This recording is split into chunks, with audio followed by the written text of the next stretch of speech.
Going a little crazy. I'm gonna be honest with you, it's really easy to start losing your marbles when it's raining outside and you live in a Bronco with 3 dogs and one the size of Miles Davis. Putting pants on is a nightmare. It's gotta smell like a wet dog in here. It's got to. But let me tell you something. I made it to my dream spot. I made it.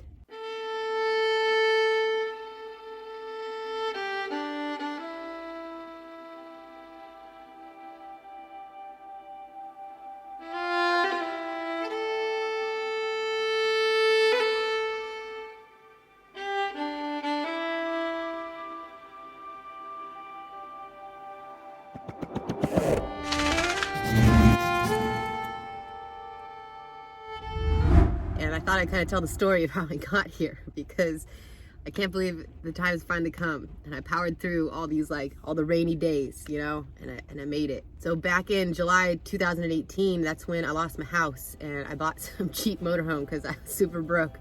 And I was devastated. Like, how am I gonna live without my neighbors? You know, all my friends live in this town. I lived in that beach town for almost 7 years. Like, what am I gonna do? I thought, well, you know, I've always wanted to see the fall. I've never experienced true fall.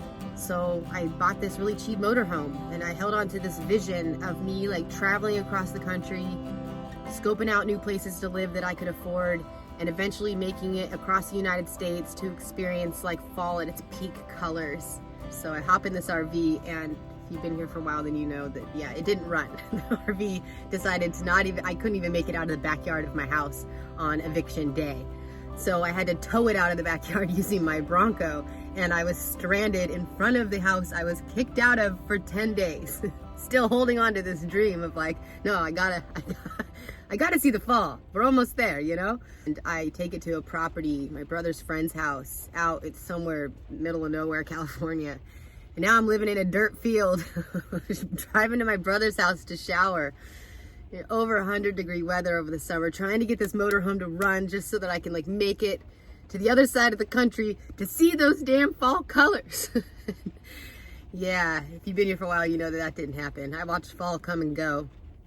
But luckily by December, I did get that RV running and we were ready. However, at this point, I knew in my heart I just couldn't get rid of my Bronco. Every fiber of my being was like, do not get rid of that Bronco. And I'd gotten rid of everything at this point. And so I just decided, well, I guess I'm gonna have to tow this Bronco behind this 22-foot 1978 Dodge Sportsman. So I get a hold of another YouTuber that I had been talking to for a little while. I'm like, hey, you wanna partner up with me and weld some tow bars on this RV so I can tow my Bronco across the country? And he's like, yeah, absolutely. So I'm down at this shop. I took on way too many projects, but I couldn't help it. I had access to so many, so many tools, and I'm a project girl. So I took on my dad's 1983 Suburban, refurbished that, and lived in this motorhome at this shop. Next thing I knew, fall was creeping up. And I'm like, oh, okay, I gotta wrap this up because I gotta make it across the country. And then I really started to look at my situation, and I was like, yeah, I don't think that towing a Bronco behind this RV by myself, the RV that breaks down all the time, is a good idea.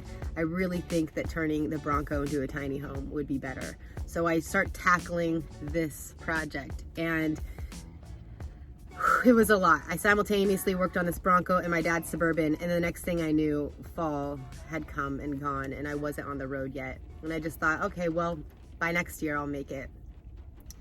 I finally get on the road in this Bronco on December 18th, 2019, and I head off across the country. By the time I made it to South Dakota, I stayed there for the summer, and it was always my plan to then finish my loop around the United States. So I did a full loop and then blow through the middle of the country, make it to the other side to my dream spot to see peak fall colors. So I'm in Utah and I am gearing up to blow through the middle of the country. And the next thing I know, the guy that I was dating in South Dakota, we broke up, hadn't talked in a month, calls me and says that, you know, he wants to see me. And I really liked this guy. So I thought, well, I'll just see fall next year, you know? So we start planning him to come meet me at the Grand Canyon, and where we were gonna travel around together in the Bronco for a couple of weeks and then have him fly home. And I start making my way to the Grand Canyon And all of a sudden, again, it was just like that, where every part of me was like, don't do this. Do not put this off. You finally have everything that you need in order to go and see the fall. What are you doing? Do not let a man stand in your way of this dream. And all of a sudden, I just made a hard left. I made a hard left into Colorado.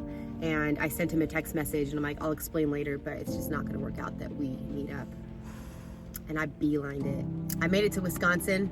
I stayed on Lake Michigan on the coast. I went all the way up to the Upper Peninsula. Check it out, that's Canada.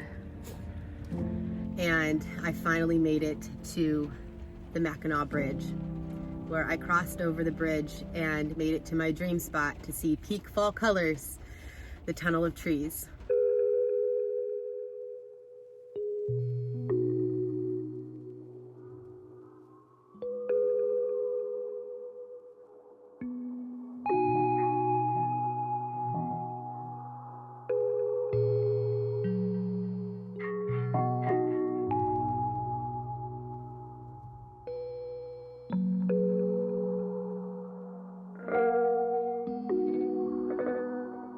So I hope you guys all enjoy the beautiful views, because I've never seen anything so beautiful in my life. And I'm so happy that like I powered through all that I have and saw what I saw, because it's the most beautiful thing.